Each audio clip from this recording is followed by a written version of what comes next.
Good morning viewers. வணக்கம். ஸ்லாமா பகி. Okay, இன்னைக்கு வந்து செகண்ட் பிஸ்கெட், ஃபர்ஸ்ட் பிஸ்கெட் வந்து நம்ம அழகாக செஞ்சாச்சு. ரொம்ப டேஸ்ட்டாக இருந்துச்சு. அதில் நான் செஞ்சது ஒரு நம்ம வீட்டு குட்டீஸுங்க வந்து சாப்பிட்ட ஒரு ஹாஃப் போட்டர்ஸ் ஃபினிஷ் பண்ணிட்டாங்க. ஓகே, இன்றைக்கி வந்து நான் வந்து உங்களுக்கு வந்து பீனட் பிஸ்கெட் செய்யலான்னு உங்களுக்கு நான் காட்டுறேன். அந்த செய்யும் முறை உங்களுக்கு எப்படின்னு காட்டுறேன். ரொம்ப ஈஸி மெத்தட் தான். ரொம்ப அதிகமான பொருட்கள்லாம் தேவையில்லை. நம்ம வந்து எல்லாமே கிடைக்கக்கூடிய பொருட்களில் தான் நம்ம செய்ய போகிறோம். வாங்க, நான் உங்களுக்கு வந்து முதல் இன்க்ரீடியன்ட்லாம் என்னென்னு காமிச்சிடுறேன். வாங்க. ஓகே, இது வந்து மைதா மாவு தான். அது நான் யூஸ் பண்ணுறது இன்றைக்கி. மைதா மாவு வந்து நீங்கள் வந்து நல்லா சளிச்சுக்கோங்க மைதா மாவு. ஸோ அதோட மெஷர்மெண்ட்டில் இன்க்ரீடியன்ட்ஸுக்கு வேண்டிய பொருள் எல்லாம் மெஷர்மெண்ட்டில் நான் உங்களுக்கு டிஸ்கிரிப்ஷனில் போடுறேன். நீங்கள் பார்த்துக்கோங்க, கரெக்டாக நீங்கள் செய்யுங்க, அதே ஃபாலோ பண்ணுங்கள். ஓகே, பாருங்கள் மைதா மாவு. அடுத்தது வந்து ஐசிங் சுகர் இருக்குது. ஐசிங் சுகர் பாருங்கள், இங்கே இருக்குது ஐசிங் சுகர். நான் வந்து அந்த மெஷர்மெண்டோட கொஞ்சம் குறவாக எடுத்துருக்குறேன். இனிப்பு எனக்கு குறவணுன்னு. உங்களுக்கு வந்து நான் கரெக்டான மெஷர்மெண்ட் நான் கொடுக்குறேன். உங்களுக்கு வந்து பீனட், கிராம் பீனட்டு நான் வந்து எண்ணெய் இல்லாமல் சட்டியில் நல்லா வறுத்து எடுத்துட்டு நம்ம வந்து ட்ரை பிளெண்ட் பண்ணிட்டோம். அதுக்கு தேவையான கொஞ்சம் சால்ட்டு. அடுத்தது வந்து ஆயில், குக்கிங் ஆயில், மசாலா ஆயிலும் நீங்கள் பாய்க்கலாம். அடுத்து வந்து பீனட் பட்டர். பீனட் பட்டர் பாருங்கள், இது வந்து நான் பீனட் இந்த பட்டர் வந்து கொஞ்சம் ரஃப்பானது, ரொம்ப ஸ்மூத்தானது இல்லை, கொஞ்சம் நட்ஸோட பீசஸ் இருக்கும்.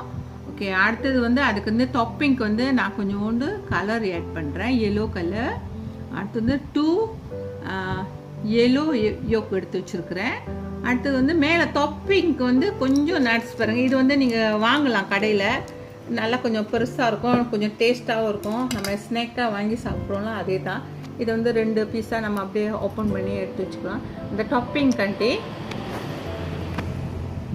அடுத்தது பாருங்கள், நான் வந்து 3 விதமான அச்சு எடுத்து வச்சுருக்கிறேன். இது வந்து தான் அது வந்து அப்போ அந்த பழைய காலத்தில் தான் இந்த மாதிரி அச்சு தான் ரொம்ப யூஸ் பண்ணுவாங்க.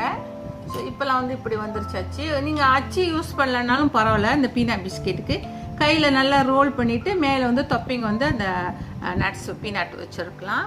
பாருங்கள், மெதுவாக வாங்க செய்யும் முறையே பார்ப்போம்.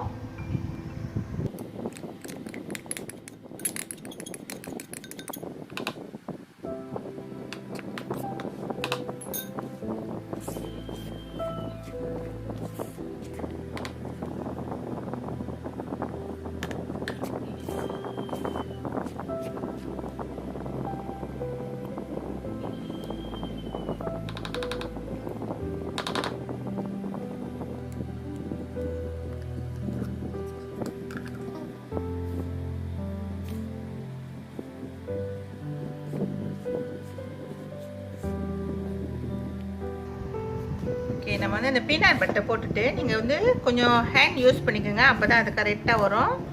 ஸோ நல்லா கொஞ்சம் இந்த மாதிரி எடுத்துக்கோங்க, உதிரி மாதிரி இருக்கும்.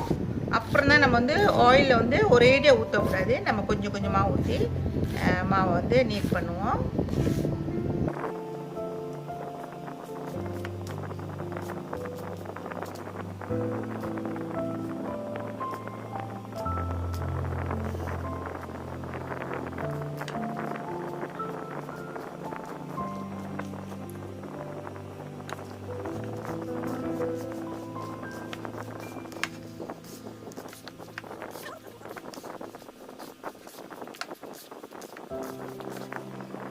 நல்லா நம்ம பிசைஞ்சு எடுத்து கொண்டாந்தாச்சு பாருங்கள். இந்த பதத்துக்கு இருக்கணும். ரொம்பவும் சாஃப்டாக இல்லாமல் ரொம்பவும் நம்ம வந்து அதாவது இந்த ஷேப் செய்கிறதுக்கு நம்மளுக்கு கரெக்டாக வரணும். ஷேப் செய்கிறதுக்கு கரெக்டாக இருக்கணும். இந்த மாதிரி ஷேப் செய்ய கரெக்டாக இருக்கணும். ஓகே, நான் வந்து இந்த பாருங்கள், இந்த ஒரு கப்பு எண்ணெயில் வந்து ஒரு 2 டீஸ்பூன் எண்ணெய் இருக்குது பேலன்ஸு. ஸோ இது நல்லா சாஃப்டாகிருச்சு. ஸோ இது இந்த அளவு போதும். ஏன்னா எல்லாம் பீனட் பட்டரும் வந்து நம்மளுக்கு வந்து சில பீனட் பட்டர் வந்து கொஞ்சம் ஆயிலியாக கொடுக்கும். இது இந்த பீனட் பட்டர் வந்து நல்லா கரெக்டாக கொடுத்துருச்சு எனக்கு. ஸோ நான் வந்து எண்ணெயை கொஞ்சம் குறைச்சிக்கிட்டேன். ஒரு 2 டீஸ்பூன் கொஞ்சம் பேலன்ஸ் இருக்குது எண்ணெய். ஸோ இது சரியாக இருக்கும். ஓகே, வாங்க நான் வந்து செய்கிற முறையை காட்டுறேன் உங்களுக்கு. எப்படி அது வந்து நம்ம அச்சில் போட்டு நம்ம செய்கிறத காட்டுறேன் நான் உங்களுக்கு.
பாருங்க, நம்ம வந்து இன்னைக்கு பீனட் பிஸ்கெட் ரெடி ஆயிடுச்சு. நான் வந்து உங்களுக்கு சொன்ன மாதிரி 2 விதமாக நான் செஞ்சேன். இது வந்து ஓல்ட் மெத்தட். முந்தியெல்லாம் வந்து நம்ம வந்து இப்படி தான் செய்வோம். இந்த பீனட் பிஸ்கெட் வந்து இப்படி செஞ்சு மேலே வந்து அந்த நம்ம டாப்பிங் வந்து எக் மட்டும் yellow எக் மட்டும் அப்படியே தடவிடும். பீனட்ஸ் வைக்க மாட்டாங்க. ஸோ இப்போ உள்ள காலகட்டத்துக்கு இந்த மாதிரி பீனட்ஸும் மிக்ஸ் பண்ணி பீனட் பட்டர்ஸும் மிக்ஸ் பண்ணி மேலே வந்து ஒரு அப்படியே ஆஃப் பீனட்ஸ் நான் வச்சுருக்கிறேன். பாருங்கள், இந்த மாதிரி நம்ம சாப்பிட்றதுக்கு ரொம்ப நல்லாயிருக்கும். க்ரன்ச்சியாக இருக்கும். பாருங்கள், நல்லா க்ரன்ச்சியாக இருக்குது. பாருங்கள், நல்லா க்ரன்ச்சியாக இருக்குது. ஓகே, ட்ரை பண்ணுங்கள் வியூவர்ஸ். ரொம்ப அருமையாக வந்திருக்கு பிஸ்கெட். தீபாவளிக்கு பாருங்கள். இது வந்து ஒரு 1/2 கிலோ நான் வந்து மைதா மாவு தான் போட்டு செஞ்சேன். நிறையா வந்திருக்கு. ஒரு பிக் பாட்டிலில் 1/2 மேலே வந்திருக்கு. இதை வந்து நம்ம வாங்கினோம்னா ரொம்ப விலை கூடயே போகும். ட்ரை பண்ணுங்கள், லைக் பண்ணுங்கள், ஷேர் பண்ணுங்கள், உங்கள் ஃப்ரெண்ட்ஸ்க்கு ஷேர் பண்ணி கொடுங்க, கமெண்ட் பண்ணுங்கள். ஸோ அடுத்து உங்களுக்கு வந்து இன்னொரு அருமையான ஒரு பிஸ்கெட் நான் வந்து ஒரு மெத்தட் செஞ்சு காட்டுறேன். Thank you viewers.